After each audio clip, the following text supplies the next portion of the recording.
Hello student, welcome to my channel. Today we are talking about relation between zeros and coefficient of a polynomial. इसके लिए हम example लेंगे 2x square minus 6x plus 4 equals to 0। अब इसका factor निकालेंगे। इसको factorise करने के लिए क्या किया जाएगा, 2x स्क्वायर माइनस 3x, ये 4x minus 2x plus 4 equals to 0। इसको 6 इसको स्प्लिट करेंगे टू पार्ट्स में। 2x कॉमन होगा यहाँ से, x माइनस 2 माइनस 2 यहाँ से कॉमन होगा, x माइनस 2 इक्वस टू 0। अब यहाँ से क्या आ जाएगा, 2x माइनस 2 ब्रैकेट में x माइनस 2 इक्वस टू 0। अब 2x माइनस 2 में से फिर 2 कॉमन हो जाएगा, 2x माइनस 1 फिर x माइनस 2 इक्वस टू 0। अब इसके कितने रूट्स होंगे, 2 रूट्स होंगे, x minus 1 equals to 0, x minus 2 equals to 0। यहाँ से x इक्वस टू 1 आ जाएगा और ये 2 आ जाएगा। ये 2 रूट्स होंगे। यहाँ से ध्यान दीजिएगा, ये 2 कांस्टेंट है, यहाँ पे ये x स्क्वायर कोफिशिएंट है ये, तो x। अब देखिए इसके 2 रूट्स होंगे, तो हम जनरल अगर एक क्वाड्रेटिक इक्वेशन लेते हैं,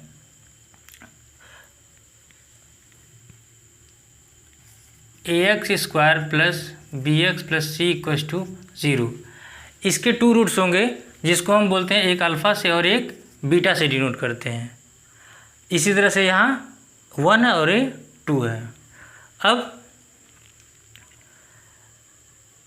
अल्फ़ा एक रूट है और बीटा दूसरा रूट है, तो इसको हम 1 और 2 को किस तरह से, x माइनस 1 और x माइनस 2 के रूप में हम लिख सकते हैं। इस तरह से इसको x माइनस 1 और x माइनस बीटा की तरह से लिख सकते हैं, क्योंकि इसको इक्वल टू 0 करेंगे तो ये अल्फ़ा आ जाएगा, बीटा आ जाएगा, 2 रूट्स आ जाएगा। ओके, अब इसकी जगह पे ये 2 है मिला है ना, यहाँ पे ये एक्स स्क्वायर ऊपर से 2, तो यहाँ पे हमको 2 आया है। अब 2 की जगह पे हम एक कांस्टेंट टर्म मान लेंगे, क्योंकि किसी फैक्टर में क्या होता है कि यहाँ पे कोई वैल्यू नहीं आती, मीन्स 1 रहती है, तो इसलिए हम एक जनरल टर्म मान लेते हैं, k को मान लेते हैं, ताकि हमको कंफ्यूज ना करे ये चीज़। अब आते अपने टॉपिक पे, एक general form of quadratic equation को लेते हैं।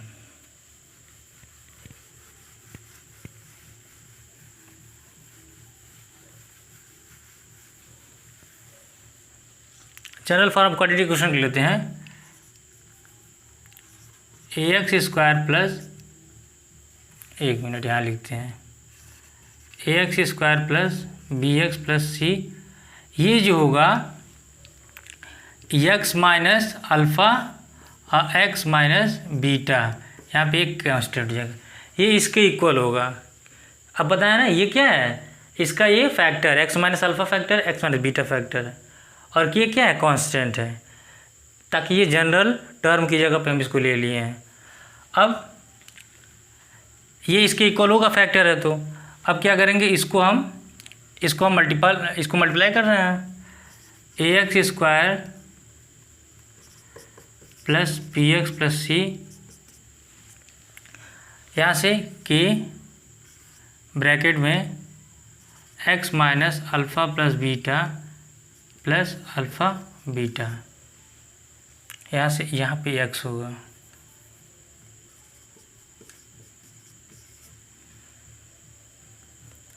ये हमारा इसको सॉल्व करने पे आ गया।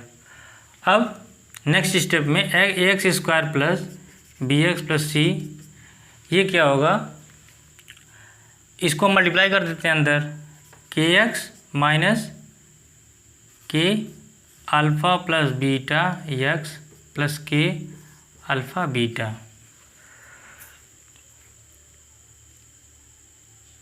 सॉरी ये x स्क्वायर हो जाएगा। अब यहाँ से कोफिशिएंट को कंपेयर करेंगे।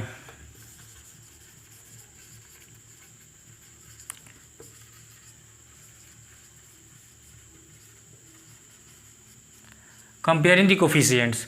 अब देखिए यहाँ एक्स स्क्वायर कोफिशिएंट के है, यहाँ पे एक्स स्क्वायर कोफिशिएंट ए है, तो के इक्वल्स टू ए, ये मिला।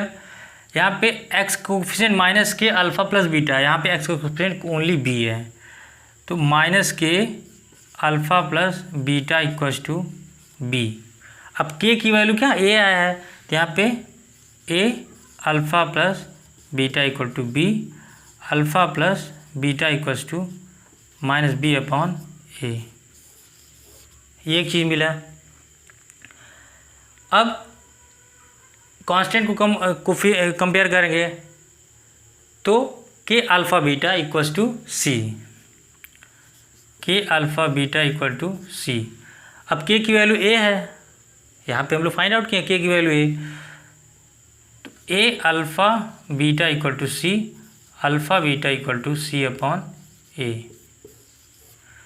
हमको दो चीज़ मिला यहाँ ना, ये अल्फ़ा बीटा रूट्स हम लोग जान रहे थे पहले से, sum of roots minus b upon a, product of roots c by a. अब इसको हम आगे नोट करते हैं।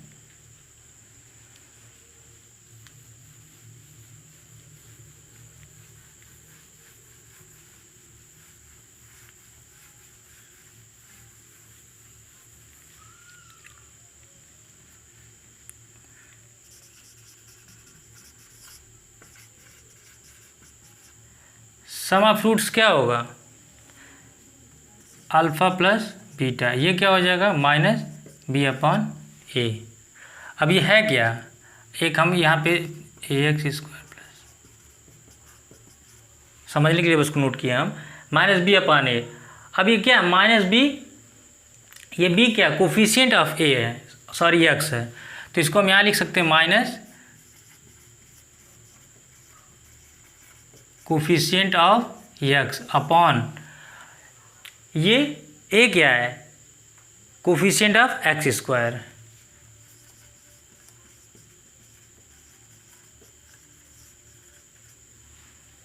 इसी तरह से product of roots,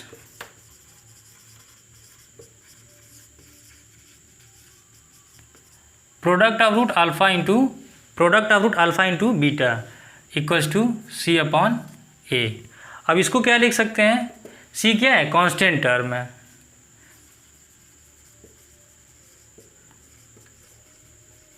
constant term upon A क्या है कोफिशिएंट ऑफ एक्स स्क्वायर।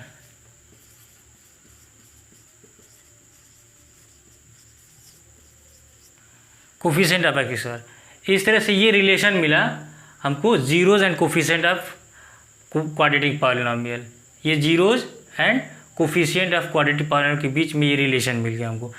इससे रिलेटेड क्वेश्चन एग्जाम में आते हैं, वेरी वेरी इंपॉर्टेंट, इसलिए इसको अच्छे से आप लोग रिवाइज करिए, क्वेश्चन लगाइए, कोई भी कन्फ्यूज़न हो तो कमेंट बॉक्स में कमेंट करिए। अब इससे एक चीज़ आपको डिफरेंट चीज़ बता रहे हैं हम, कभी अगर पेपर टफ कर दे, कभी पेपर अगर टफ कर दे, उसके लिए मैं क्या बता रहा हूँ। अभी तक तो आप लोग जाने कि सम ऑफ रूट्स क्या होता है, प्रोडक्ट ऑफ रूट्स क्या होता है। अब हम एक नई चीज़ बताने जा रहे हैं, अगर डिफरेंस ऑफ रूट्स अगर फाइंड आउट करना हो तो क्या करेंगे। डिफरेंस ऑफ रूट्स अगर निकालना हो तो कैसे निकाला जाएगा, इसके बारे में बताइए। अल्फ़ा माइनस बीटा, अभी तक तो अल्फ़ा प्लस बीटा पढ़ रहे थे, अल्फ़ा इंटू बीटा पढ़ रहे थे, अब अल्फ़ा माइनस बीटा अगर निकालना हो तो क्या करेंगे। इसके लिए हमको कुछ नहीं करना है, केवल इसका हम क्या करेंगे स्क्वायर कर देंगे।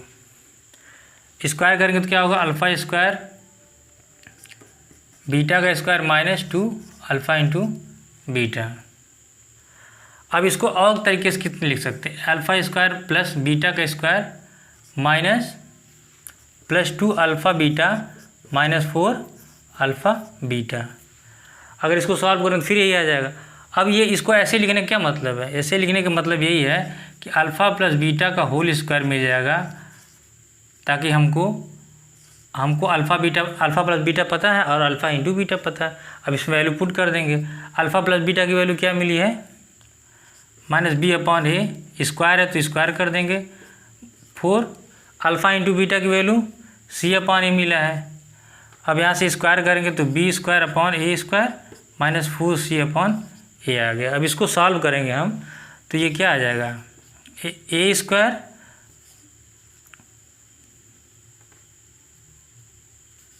b² -4ac, ये हमारा मिला अल्फ़ा माइनस बीटा का होल स्क्वायर। अगर अब ये पावर हटा देंगे तो यहाँ पे स्क्वायर रूट लग जाएगा, तो अल्फ़ा माइनस बीटा जो होगा रूट में b² -4ac/a हो गया। अगर डिफरेंस ऑफ रूट्स पूछा जाए तो आप इसको बता दीजिएगा, रूट में b² -4ac/a, इसी को हम रूट में d/a भी लिख सकते हैं, d को ही डिस्क्रिमिनेंट बोलते हैं। तो ये शॉर्ट हो गया, बस इसको याद करना, अल्फ़ा माइनस बीटा यानी difference of roots equals to root d/a। a is the coefficient of x² in the given quadratic polynomial. Understand? इसको अच्छे से नोट करिए और चैनल को सब्सक्राइब करिए। Thank you.